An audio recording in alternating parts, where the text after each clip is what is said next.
Good morning and welcome back to our Ask the Agronomist Facebook Live. We are here trying not to freeze in Alexander. Yeah, it cooled down What is overnight. this? It did. Yesterday we were at what, 80 degree high? 82, 85, yeah, somewhere in there. I know. Yeah, it 30, is. 37 this morning or I know. whatever my truck said. Yeah, I know. It's getting chilly quick, that's for sure. Yeah. So how are things looking out there? Well, things look really nice today other than we're still wet. I know a lot of guys yesterday, at least around here, were trying to get into the fields. It wasn't pretty, but we've got a bad forecast in up ahead. That's for sure. I mean, this is a really nice day today, but I know by the end of the day it's going to be a different story, and then the next few days ahead, just not letting farmers get in the field. Yeah. It's just a big challenge this fall, and you know we're ahead of schedule in terms of maturity, and then we're not able to get out there and harvest it when we should. So it's frustrating. Any words of encouragement to share? Just keep your head up. We're not covering a good topic today, I guess, for encouraging news, but yeah, just keep your head up, and you know eventually, hopefully, we can get in there before it.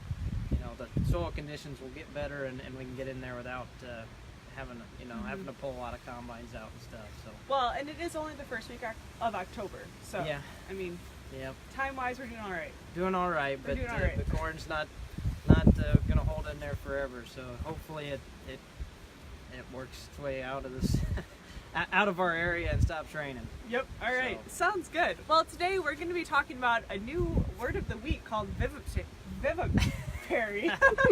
That's a hard one. I'll just let you say it that way. They think you said it right. Yeah, we'll just keep going with that.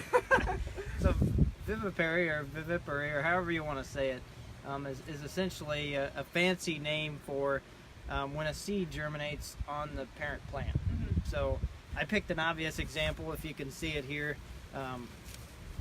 This one was actually on the ground. Yep. So we have, corn. This happens every year with volunteer corn. Either an ear or kernels or whatever on the ground germinate. So what essentially happens, is we've got warm temperatures. Not now, but before we did, I've been seeing a fair share of molds and even germinated seeds on the ear itself up until this point. But so how this happens, and it can still continue to happen, is having warm enough conditions. So what's it take to germinate? Above 50 degrees and moisture.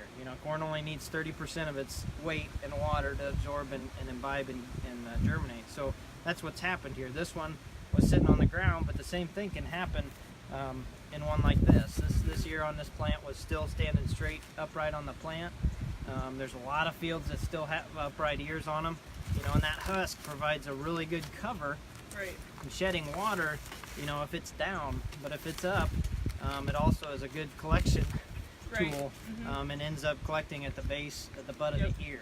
Yeah. So that's where you tend to see more of this happening, is at the butt of the ear on these plants that still have a husk and are still standing upright. So we've got warm temperatures, ample moisture.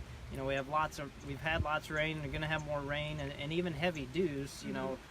These days of fog and just continued mist and stuff like that can also cause that to accumulate as well.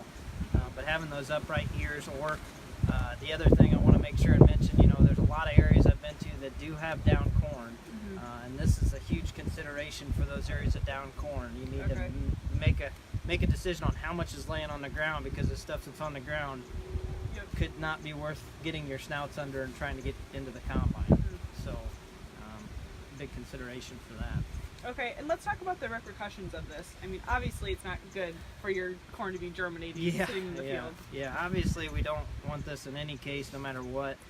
It's an unfortunate, it's the plant is finished up, and it's got what it needs to germinate and grow again. So it's just doing its thing. It's just the environmental conditions that we have right now. But this is going to cause obviously damage at the elevator, so loss at the elevator for foreign material. Damaged kernels, things like that. You're going to see, the other big thing is test weight. Right.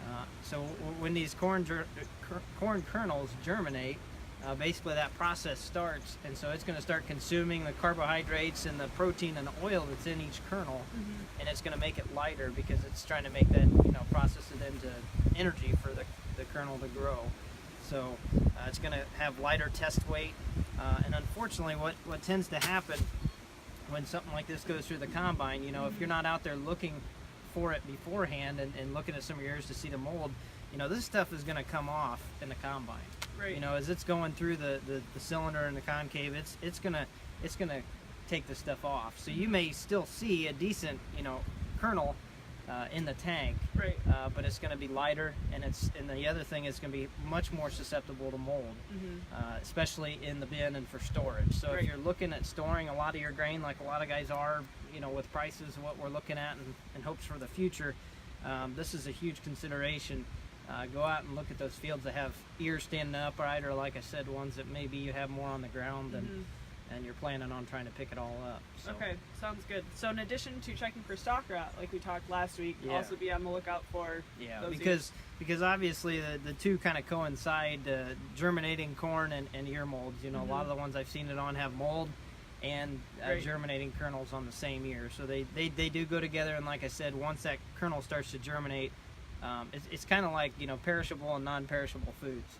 You know, in the kernel as it sits, when it's dried down, you know, that kernel is pretty non-perishable. I mean, it'll last for a long time, but once it starts germinating, that's like taking something out of the fridge and putting it on the counter for a couple days. It's going to mold pretty quick. Right.